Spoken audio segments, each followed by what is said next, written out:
Shalom, salam sejahtera dalam kasih Tuhan kita Yesus Kristus.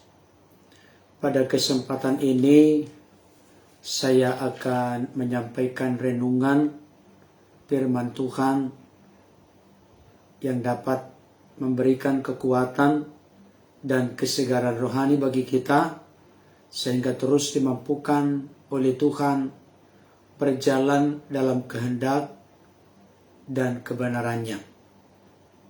Oleh karena itu, Bapak Ibu Saudara, mari kita siapkan hati dan pikiran kita. Kita memiliki sikap hati yang benar ketika kita berhadapan dengan Tuhan melalui pemberitaan firman Tuhan. Adapun tema kita kali ini adalah sikap hati yang benar ketika sudah diberkati. Sebelumnya, mari kita berdoa mohon tuntunan dan pimpinan Tuhan. Damai sejahtera Allah yang melampaui segala akal atau pikiran, itulah yang memerintah dan berkuasa atas seluruh hidup kami di dalam Kristus Yesus. Kami buka hati, pikiran, dan segenap hidup kami, Bapa, untuk menyambut kebenaran firman-Mu. Urapi hamba-Mu yang menyampaikan, berkati Bapak Ibu Saudara yang digerakkan Roh Kudus untuk bergabung bersama dengan hamba-Mu menikmati firman Tuhan. Di dalam nama Yesus kami berdoa.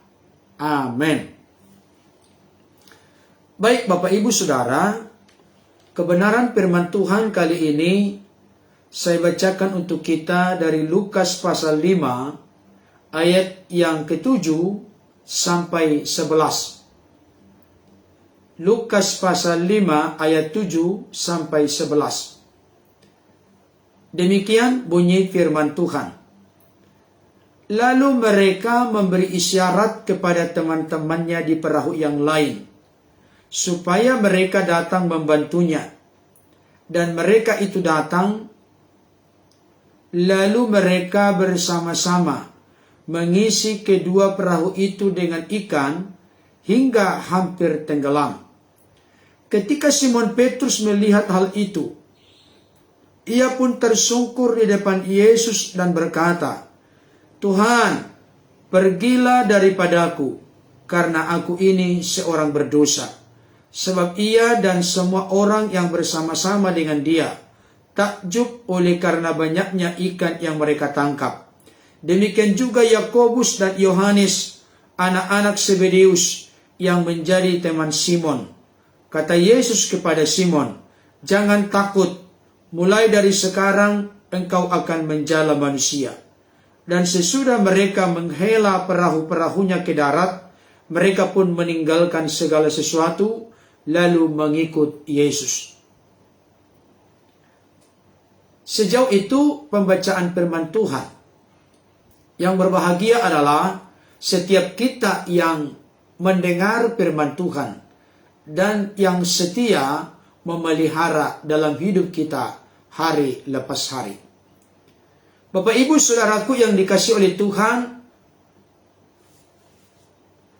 kita bersyukur mengenal Allah di dalam Kristus Yesus. Oleh karena Allah yang kita kenal adalah Allah yang telah menebus dan menyelamatkan kita melalui karya Yesus Kristus yang dikaruniakan Bapa kepada kita. Tetapi yang sangat indah dan luar biasa, Allah di dalam Yesus Kristus tidak hanya menebus menyelamatkan kita, mengangkat kita menjadi anak-anaknya dan ahli waris yang kekal dalam kerajaannya.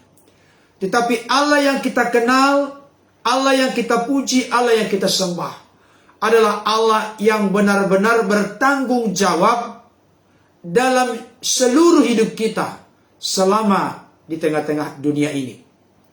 Allah yang kita sembah bukan Allah yang meninggalkan perbuatan tangannya, tapi Allah yang setia memelihara, menolong, melindungi, menjaga, melawat, merawat, dan memberkati hidup kita. Itulah yang terjadi dengan apa yang dialami oleh Simon Petrus Yakobus, Yohanes, dan teman-temannya. Memang di dalam siklus perjalanan kehidupan mereka, realita pengalaman mereka, ada tantangan, ada masalah, ada kesulitan, ada kekecewaan yang mereka hadapi. Tetapi semua itu adalah bagian dari proses yang Tuhan izinkan. Segala sesuatu Tuhan izinkan terjadi untuk mendatangkan kebaikan bagi kita.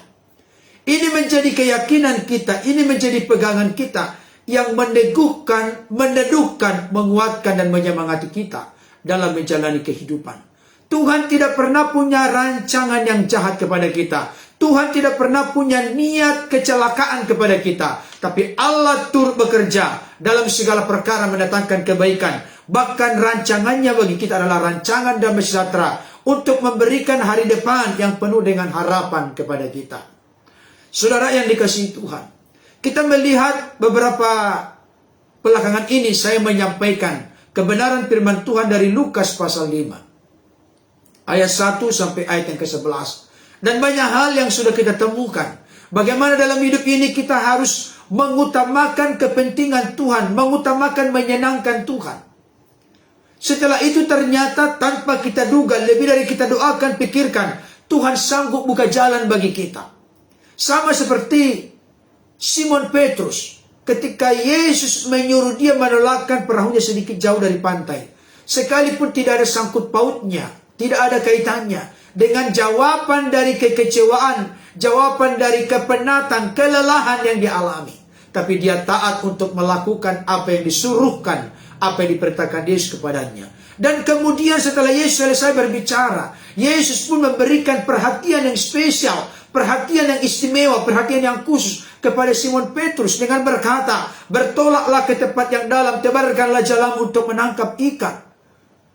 Yesus mengerti kesulitan, Yesus mengerti pergumulan, Yesus memahami kekecewaan yang sedang dialami oleh Simon Petrus. Saya mau kasih tahu Bapak Ibu Saudara, Tuhan tidak pernah lupa untuk mempedulikan anak-anaknya, hamba-hambanya ketika datang melakukan keinginan dan kehendak Tuhan. Dan apa yang terjadi ketika Yesus memerintahkan Simon Petrus, bertolaklah ke tempat yang dalam, tebarkanlah jalan untuk menangkap ikan. Maka Petrus pun melakukannya. Dan akhirnya mereka menangkap sejumlah besar ikan dan jalan mereka mulai koyak. Artinya, ada upah, ada reward, ada manfaat, ada dampak dari apa yang telah dilakukan Simon Petrus. Oleh karena kasih karunia Yesus, akhirnya sekalipun dalam cuaca yang tidak mendukung, dalam waktu yang tidak pas, tapi ketika Yesus memberikan perintah, maka Yesus yang berkuasa untuk menggenapi dan menepati apa yang telah diperintahkan, sehingga menjadi sebuah realita dan sebuah kenyataan.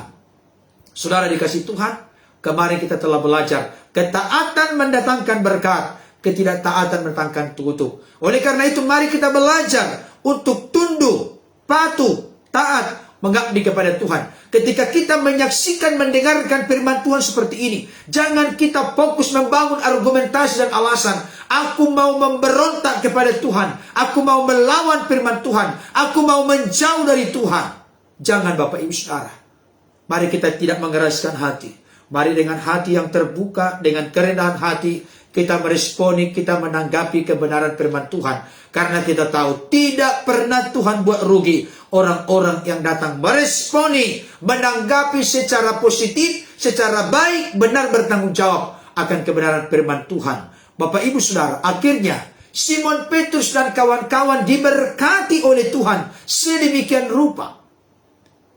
Apa yang dilakukan Simon Petrus, apa yang dilakukan oleh teman-temannya atas tindakan ketaatan kepada perintah Yesus, mereka mendapatkan hal yang besar, hal yang terbaik dari Tuhan Yesus. Itu yang harus kita lakukan dan kerjakan. Dalam situasi, kondisi, keadaan apapun yang sedang kita alami, yang sedang melilit menimpa hidup kita. Jangan situasi, kondisi, masalah, kesukaran, kesesakan, kesulitan, persoalan, sakit penyakit yang sedang kita hadapi. Hal itu mengurungkan, membatalkan niat kita untuk tidak taat kepada Tuhan, semakin berat dan besar pergumulan yang kita hadapi, semakin mendorong, memicu, merangsang, memotivasi kita untuk makin setia, makin tunduk taat kepada Tuhan. Amin saudaraku, ini menjadi moto kita, ini menjadi kerinduan kita, ini menjadi semangat kita, ini menjadi keyakinan yang sudah terintegrasi menyatu dalam diri kita.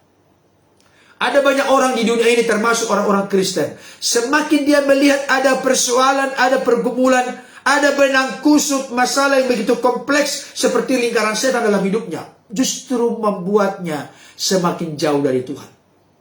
Tapi saya tekankan saat ini, apapun situasi, kondisi yang kita hadapi saat ini, biarlah segala sesuatu itu membawa kita semakin berseru kepada Tuhan, berdoa kepada Tuhan, berserah kepada Tuhan, bergantung kepada Tuhan, dan senantiasa membutuhkan Tuhan secara mutlak dalam hidup kita.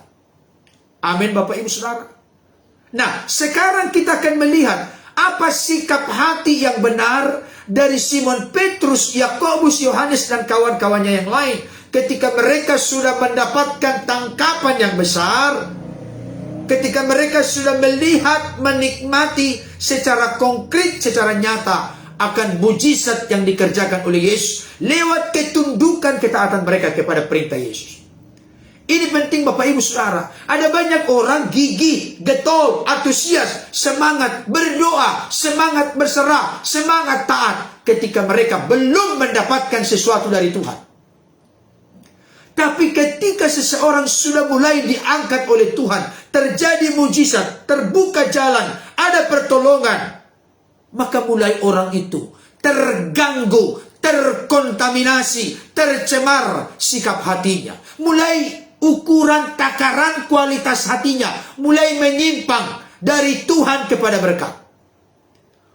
Mulai melorot, mulai lupa kacang pada kulit, lupa daratan, lupa Tuhan.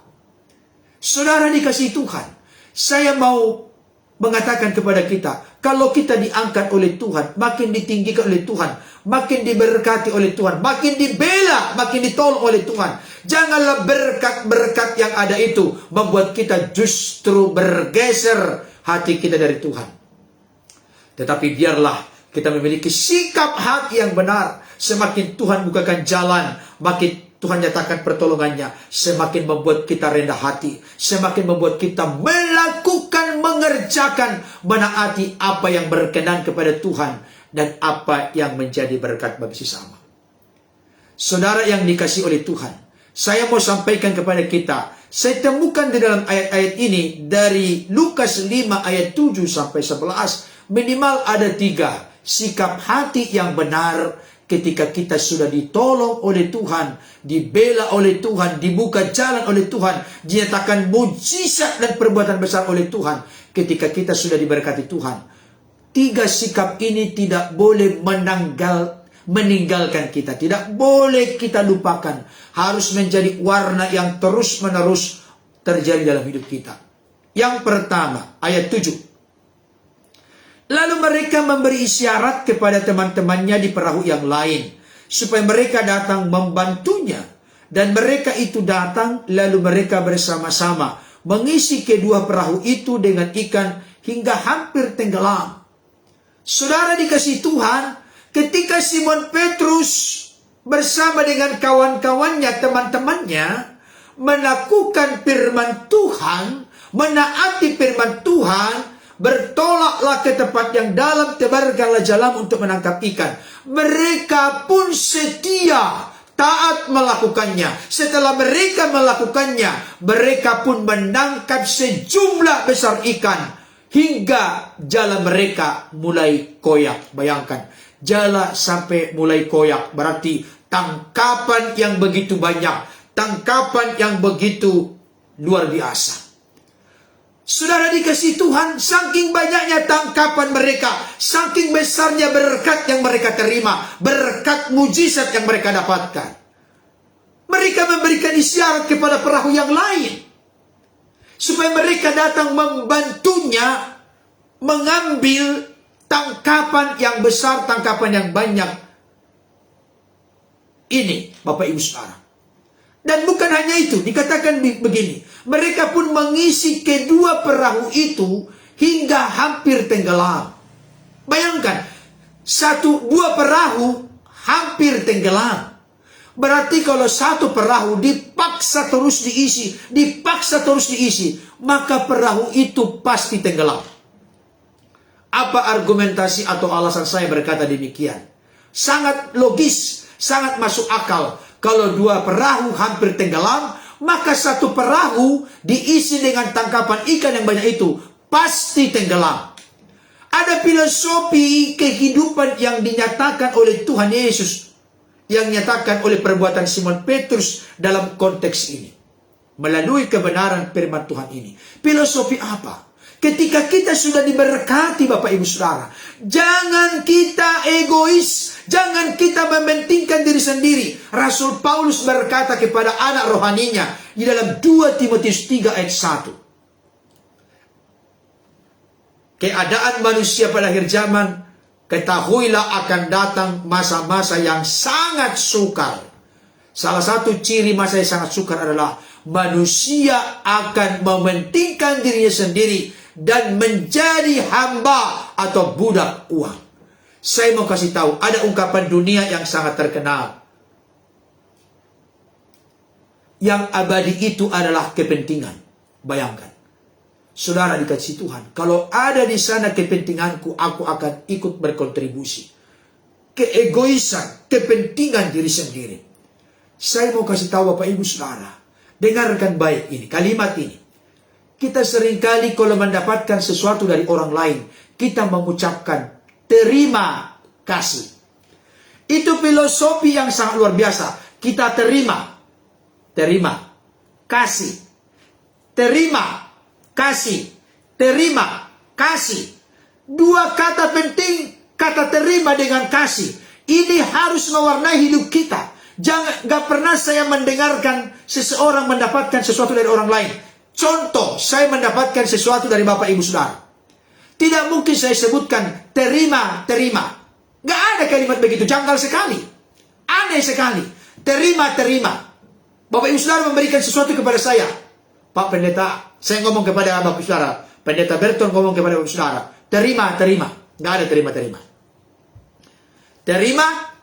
Gak ada. Tapi terima kasih. Terima kasih. Saudara dikasih Tuhan, saya mau sampaikan, ada banyak orang akhirnya menyimpang dari Tuhan, menyeleweng dari kebenaran Tuhan ketika sudah diberkati. Saya punya rumus, saya tidak fokus, punya prinsip dalam hidup, tangguh dalam kemuliaan, bukan hanya tangguh dalam kemuliaan, tangguh dalam proses penderitaan. Bukan teologi kemakmuran. Bukan.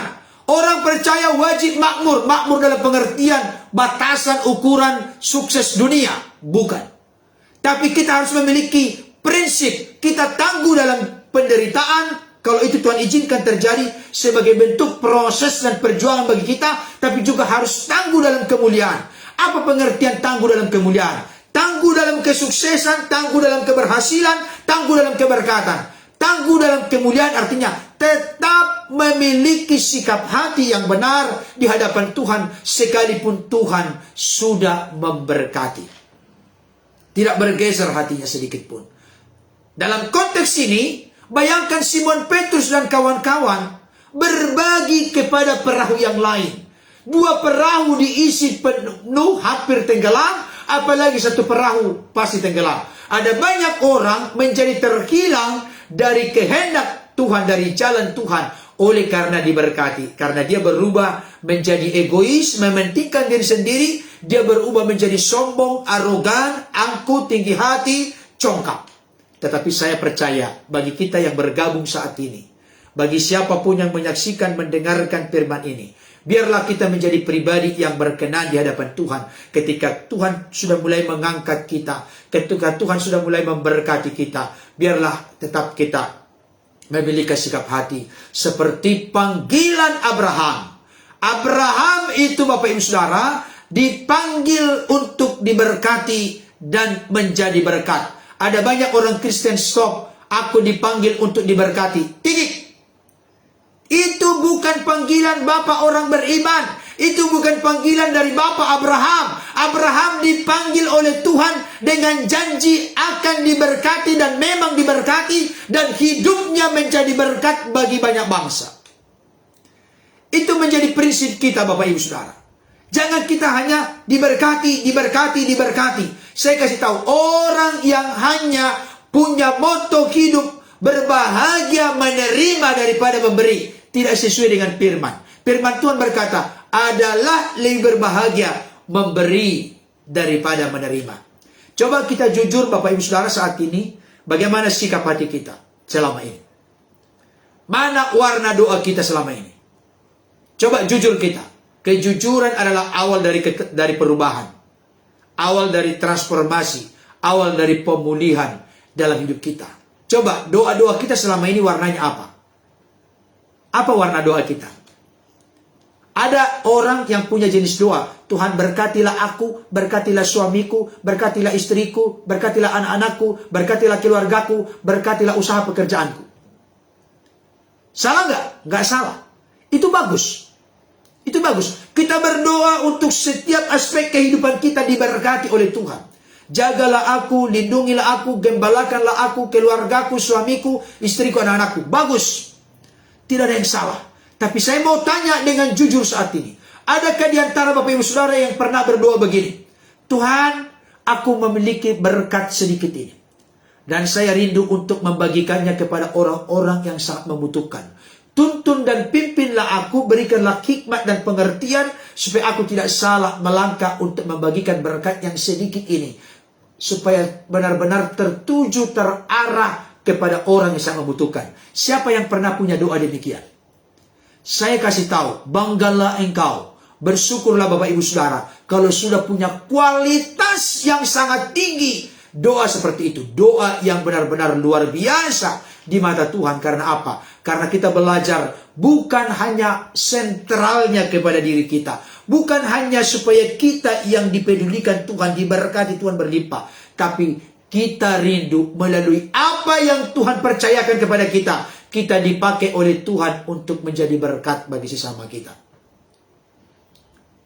Saudara dikasih Tuhan, kalau konteks khotbah terkait dengan hal ini, banyak orang tidak suka. Tapi ketika Bapak Ibu Saudara merasa nyaman saya sampaikan firman Tuhan apa adanya seperti ini, Bapak Ibu Saudara berkata, Tuhan, oh terima kasih, aku diingatkan, aku kembali dimotivasi, disadarkan untuk aku tidak hanya rindu untuk diberkati, tapi aku rindu untuk berbagi kepada sesamaku. Siapapun Bapak Ibu Saudara, di sekelilingmu, orang-orang terdekatmu, barangkali kakak dan adikmu, barangkali sahabatmu yang sedang kesukaran, sedang kesulitan, padahal engkau bisa berbagi kepada mereka. Ikutilah teladan Simon Petrus. Ketika mereka menangkap sejumlah besar ikan dan jala mereka mulai koyak, mereka tidak menimbun berkat itu di satu perahu. Ketika satu perahu diisi, maka pasti tenggelam. Kenapa? Karena dua perahu diisi, hampir tenggelam. Dua perahu hampir tenggelam. Satu perahu pasti tenggelam. Kalau berkat itu dinikmati sendiri, bisa membawa kita terhilang dan tenggelam. Mari kita menjadi orang-orang yang suka mempedulikan sesama kita. Karena itulah intisari dari kasih.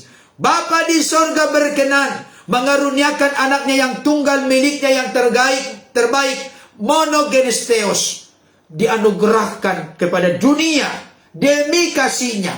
Ada wujud, ada bukti kasih, yaitu dikaruniakannya Yesus datang ke tengah-tengah dunia, mati di kayu salib. Jadi Bapa di sorga itu tidak hanya bicara, umat manusia di dunia, aku mencintai mengasihimu ya, dengan panjang, lebar, tinggi, dalam dan luas. Tapi aku dari sorga saja, dari singgasanaku saja, untuk mengasihi engkau. Tidak, tapi Bapa di sorga berkenan mengutus sang firman, nujul turun menjadi manusia. Demi bukti konkret, bukti nyata dari kasihnya yang besar kepada kita. Jadi Bapa di sorga selalu membuktikan kasih itu kepada kita. Bahkan memberikan napas kehidupan, memberikan kepada kita segala yang kita butuhkan dalam perjalanan hidup. Itu membuktikan Bapa di sorga sangat mencintai dan sangat mengasihi kita. Bagaimana dengan kita yang sudah menerima kasih agape, kasih ilahi, kasih yang terbesar, kasih yang terutama, kasih yang terbaik itu telah kita miliki dan nikmati alami dalam hidup kita lewat karya penebusan Kristus. Kalau kita sudah mengalami karya pengorbanan Kristus kepada kita, maka kita tidak mungkin tidak rela berkorban, peduli, menebar kasih, berbagi kasih kepada sesama kita. Mari saudara, jangan-jangan sekarang ini ada adikmu, ada kakakmu, ada abangmu yang sedang mengalami kesulitan. Jangan menutup mata, pura-pura tidak tahu. Jangan Bapak Ibu Saudara. Karena apa? Satu orang hamba Tuhan, rekan kerja dalam pelayanan Tuhan pernah berkata begini, dia adalah seorang hamba Tuhan yang mengasihi Tuhan sekaligus menjadi seorang pengusaha.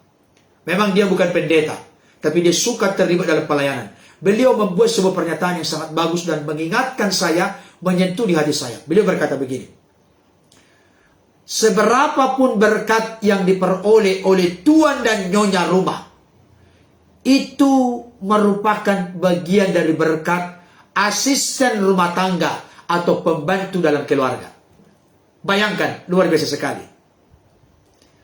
Itu merupakan keberhasilan dari siapapun yang ada dalam rumahnya, termasuk asisten rumah tangga, termasuk pembantu. Dengarkan baik Bapak Ibu Saudara yang bergabung saat ini, ada nggak yang punya asisten rumah tangga? Ada nggak yang punya pembantu di rumah? Saya mau kasih tahu kepadamu, jangan hina, jangan rendahkan, jangan anggap sepele, jangan perlakukan dengan kasar dia. Jangan buat hal yang tidak layak terkait dengan gaji kepada dia. Perhatikan dia, engkau diberkati, engkau dipedulikan, bukankah turut itu merupakan andil dari asisten rumah tangga, andil dari pembantumu? Bayangkan, engkau bisa tenang bekerja di kantor atau dimanapun, baik itu sebagai bapak maupun ibu yang bekerja di luar rumah. Engkau bisa konsentrasi, fokus bekerja di kantormu, di pekerjaanmu, karena pembantu asisten rumah tanggamu mengurus segala sesuatu yang ada di rumah, sehingga hatimu nyaman. Ketika engkau konsentrasi, disiplin, semangat bekerja, jabatanmu naik, gajimu bertambah. Tapi ketika itu terjadi, jangan pernah kita menindas pembantu asisten rumah tangga. Karena mereka turut dipakai Tuhan menentukan kesuksesan keberhasilan kita. Sehingga kita boleh ada sebagaimana ada saat ini. Dengarkan baik, di mata Tuhan tidak ada tuan, tidak ada hamba. Kita sama rata di mata Tuhan. Yang membuat kita berbeda satu dengan yang lain adalah sifat watak karakter kita. Apakah murni, apakah segenap hati, apakah ikhlas, apakah sungguh-sungguh di hadapan Tuhan. Itulah yang membuat kita nanti berbeda, mendapatkan mahkota atau tidak di hadapan Bapa di sorga. Saudara dikasih Tuhan, saya teringat dengan ilustrasi.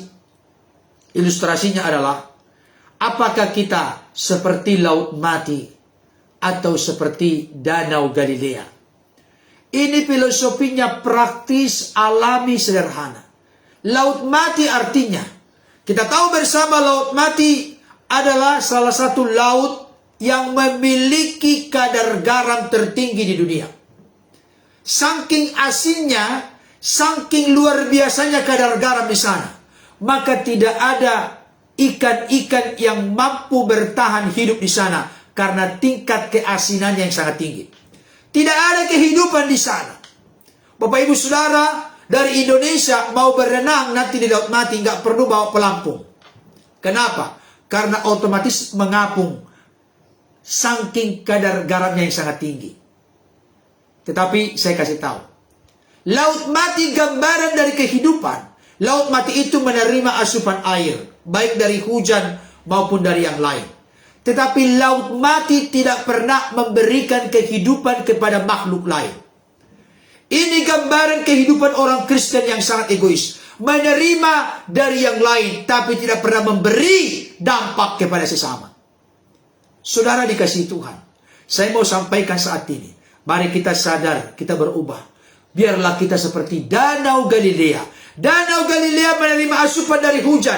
Danau Galilea menerima asupan dari berbagai sungai-sungai kecil di sekelilingnya. Tapi jangan lupa, danau Galilea memberikan kehidupan kepada berbagai ratusan jenis ikan yang ada di sana. Ada salah satu yang namanya ikan Petrus. Ada kawan saya beberapa tahun yang lalu pulang dari sana. Dan mereka menikmati ikan petrus di Danau Galilea. Ternyata ikan petrus nikmat dan enak rasanya katanya.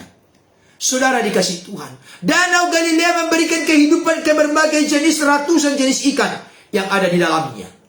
Dan jangan lupa, Danau Galilea secara langsung tidak langsung juga memberikan kehidupan kepada setiap manusia yang memiliki profesi sebagai nelayan di sepanjang Danau Galilea tersebut. Jadi kehidupannya diberkati, tapi dia juga menjadi berkat bagi sesama. Mari kita jangan sampai memiliki moto, udah mah Tuhan aku mau seperti laut mati saja. Jangan. Tapi mari kita belajar, kita menjadi seperti Danau Galilea. Kita menjadi seperti panggilan Abraham. Dia diberkati untuk memberkati. Bukan diberkati untuk diberkati, tapi diberkati untuk memberkati. Jadilah berkat bagi sesama dimanapun kita berada. Yang kedua, sikap hati yang benar ketika sudah dipedulikan, ditolong, dibela, diberkati oleh Tuhan. Ayat 38. Ketika Simon Petrus melihat hal itu, ia pun tersungkur di depan Yesus dan berkata, Tuhan, pergilah daripadaku karena aku ini seorang berdosa. Sebab ia dan semua orang bersama-sama dengan dia takjub oleh karena banyaknya ikan yang mereka tangkap. Dengarkan baik. Ini juga prinsip yang sangat bagus, sangat luar biasa untuk kita praktikkan, realisasikan, nyatakan secara konkret dalam hidup kita masing-masing. Ketika kita sudah mendapatkan mujizat Tuhan, mendapatkan pertolongan Tuhan, mendapatkan kepedulian dari Tuhan, marilah kita memiliki sikap yang rendah hati, menyadari bahwa apa yang kita alami semua karena anugerah Tuhan. Bayangkan Bapak Ibu Saudara, Simon Petrus semakin membuat dirinya tersungkur dan takjub kepada Yesus. Dengan banyaknya ikan tangkapan mereka membuat Simon Petrus makin tersungkur, bahkan makin takjub kepada Tuhan. Ini luar biasa. Banyak orang Bapak Ibu Saudara ketika sudah mendapatkan hal yang terbaik dari Tuhan, maka dia langsung menyimpang dari apa yang Tuhan kehendaki. Saya kasih contoh Bapak Ibu Saudara. Saya kasih contoh untuk kita. Dulu ketika saya melayani di sebuah tempat, ada salah seorang jemaat yang mengalami kesusahan dalam hidup. Pasangan suami istri ini dengan 3 anak, mereka tidak mampu lagi bertahan di sekitar Jabodetabek. Mereka rencananya akan pulang kampung karena mereka tidak berdaya sama sekali bersaing di sekitar Jabodetabek. Jabodetabek itu Jakarta, Bogor, Depok, Tangerang, Bekasi. Itu maksudnya. Saudara dikasih Tuhan. Tetapi kita tekun berkunjung kepada mereka. Kita mendoakan mereka. Bahkan berulang kali dari diakonia gereja kita serahkan kepada mereka. Bayangkan saking susahnya, saking pahitnya hidup. 1 Indomie dibagi oleh 3 orang. Ngeri sekali. 1 Indomie dibagi 3 orang. Saking susahnya, saking sulitnya hidup. Tapi kita getol, kita gigih, dan semangat. Kita doakan, kita kasih masukan. Kita sampaikan firman supaya mereka kuat dan supaya terbuka jalan bagi mereka. Suatu ketika tibalah waktunya. Keluarga ini mendapatkan pekerjaan. Suaminya mendapatkan pekerjaan yang memang cocok kepada latar belakang pendidikannya. Orang dia tidak lulus SD Bapak Ibu Saudara. Tidak lulus sekolah dasar. Dia merantau modal nekat. Dengarkan baik Bapak Ibu Saudara. Dia mendapatkan pekerjaan yang cocok, membutuhkan tenaga yang tidak perlu dibutuhkan ilmu yang sangat tinggi. Setelah dia mendapatkan itu, tempo 1 tahun Bapak Ibu Saudara. Saya tidak tahu, saya tidak sedang menyelidiki dari mana dapatnya, apakah halal apa haram. Itu bukan urusan saya karena tidak punya wewenang dan kesempatan saya untuk mengurusi itu. Tapi yang jelas selang 1 tahun 2 tahun mereka membeli rumah. Setelah tahun berikutnya mereka membeli mobil. Baru mereka membeli 10 ekor 10 ekor kerbau di kampung. Digembalakan seseorang dan nanti berbagi hasil. Mereka membangun bengkel. Saudara kasih Tuhan, bayangkan membeli rumah, membeli mobil, membeli 10 ekor kerbau di kampung halaman digembalakan oleh orang yang dipercayai. Mereka juga merenovasi rumah mereka di kampung halaman. Mereka membuka bengkel. Wow, luar biasa. Dengarkan baik Bapak Saudara. Satu ketika di hari Minggunya mereka tidak datang ibadah. Dan ini membuat saya sangat sedih. Saya tidak tahu apakah Tuhan Yesus juga turut sedih. Tapi saya percaya Tuhan Yesus juga tidak senang dengan kelakuan keluarga ini. Kenapa? Setelah sudah 15 menit lagi mau masuk kita ibadah, saya menelepon kepada keluarga ini. Shalom Amang, kebetulan orang Batak. Shalom Amang. Oh shalom Pak Pendeta katanya. Udah di mana nih? Sebentar lagi 15 menit lagi kita sudah masuk ibadah. Dengarkan baik jawabannya Bapak Saudara. Ini membuat hati saya miris dan sedih. Apa itu jawabannya?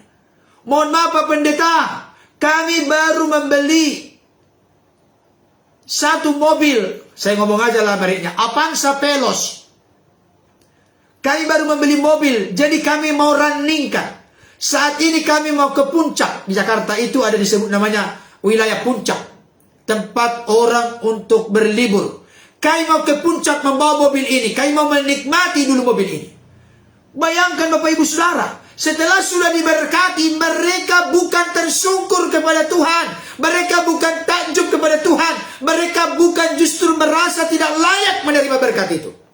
Tapi justru berkat itu membuat mereka jadi menjauh dari hidup persekutuan beribadah kepada Tuhan. Saya berdoa Bapak Ibu Saudara, saya tidak menyampaikan firman yang muluk-muluk saat ini. Biarlah kebenaran firman Tuhan ini mengingatkan, menyadarkan kita. Kalau saudara telah dibuka Tuhan jalan-jalan berkat saat ini, biarlah hal itu membuat engkau makin tersungkur, makin sujud menyembah kepada Tuhan, makin takjub, kagum, terpesona kepada Tuhan. Amin Bapak Ibu Saudara. Kalau itu yang kita lakukan, maka itu akan membanggakan Tuhan. Oh anakku ini, dia ku berkati, dia ku tolong, dia ku pedulikan, dia ku bela. Dia tidak lupa kacang pada kulit, tidak lupa daratan, tapi justru dia makin tersungkur, makin rendah hati, makin menyadari bahwa sebetulnya dia tidak layak menerima apa yang kuberikan. Tapi oleh karena kasih karuniaku, kulimpahkan karena benar aku mencintai mengasihinya. Bapak Ibu Saudara, mari sikap hati yang benar ketika kita sudah ditolong, diberkati oleh Tuhan. Makin tersungkurlah, makin takjublah, makin kagumlah, makin terpesonalah kepada Tuhan. Oh Bapa di sorga, di dalam Yesus terima kasih. Engkau baik. Aku sadar aku tidak layak menerima berkat ini. Tapi oleh karena kasih sayang, kemurahan, kebaikanmu, Engkau telah mempercayakan berkat, pertolongan, perlindungan, pembelaan, perlindungan, pemeliharaan kepada kami. Terima kasih Bapa. Terima kasih Bapa. Aku semakin takjub, kagum, terpesona kepadamu. Aku datang makin merendahkan hati kepadamu. Aku makin membutuhkan Engkau. Aku makin mencintai, makin mengagumi, makin mengasihi Engkau. Wow, luar biasa kalau itu sikap hati kita. Jangan sampai ada di antara kita Bapak Ibu Saudara, ketika kita diberkati, kita berbuat kepada gereja kita. Tapi apa yang kita persembahkan untuk gereja sebagai sarana bagi kita untuk bisa menguasai, mengungkung gembala kita, pastor, pendeta, penatua kita. Jangan Bapak Ibu Saudara. Semakin kita bisa berbuat menjadi saluran berkat kepanjangan tangan Tuhan, mempedulikan pekerjaan Tuhan, mempedulikan orang-orang yang membutuhkan pertolongan Tuhan, semakin membuat kita rendah hati, tersungkur, semakin takjub kepada Tuhan. Yang ketiga, yang terakhir, ayat yang ke-11. Dan sesudah mereka menghela perahu-perahunya ke darat, mereka pun meninggalkan segala sesuatu, lalu mengikut Yesus. Bapak Ibu Saudara, tolong jangan salah mengerti. Kalau kita sudah diberkati, maka tinggalkan semua, buang semua itu. Bukan. Bukan itu maksudnya. Tapi paling tidak prinsipnya yang ingin saya sampaikan saat ini. Petrus, Yakobus, Yohanes, Andreas, dan teman-temannya, mereka meninggalkan segala sesuatu. Mereka tidak fokus, tidak memberhalakan berkat tangkapan ikan yang besar itu. Tapi mereka fokus mengikut Yesus. Artinya ada pergeseran nilai kepada arah yang lebih tinggi. Karena sebelumnya Yesus berkata, jangan takut Petrus, mulai hari ini aku membuat engkau menjadi penjala manusia. Ada pilihan Tuhan, ada panggilan Tuhan. kepada Simon Petrus, Andreas, Yakobus, Yohanes, dan teman-temannya yang lain untuk menjadi murid Kristus, untuk menjadi pengikut Kristus, untuk menjadi rasul Kristus. Tetapi paling tidak prinsipnya mereka meninggalkan segala sesuatu lalu mengikut Yesus. Kalimat saya praktis. Mereka lebih mencintai sumber berkat daripada berkat. Ini prinsip kita, Bapak Saudara. Ini prinsip kita. Jangan bergeser sejengkal pun, seinci pun. Jangan bergeser 1 menit pun hati kita. Tetaplah tempatkan Tuhan yang terutama, yang terpenting dalam hidup kita. Jangan bergeser ke lain hati. Sebab Allah kita Allah yang cemburu. Allah cemburu bukan karena keegoisan Allah, tapi karena dia tahu kalau kita berbelok ke lain hati, maka kita siap akan lenyap dan terhilang. Kita akan kalah. Saudaraku yang dikasihi Tuhan, mari saya sampaikan kepada kita saat ini. Kasihilah sumber berkat lebih tinggi daripada berkat-berkat. Kenapa? Berkat bisa habis, tapi sumber berkat yang adalah Allah itu sendiri tidak pernah habis berkat-berkatnya. Bank sorga tidak pernah dilikuidasi.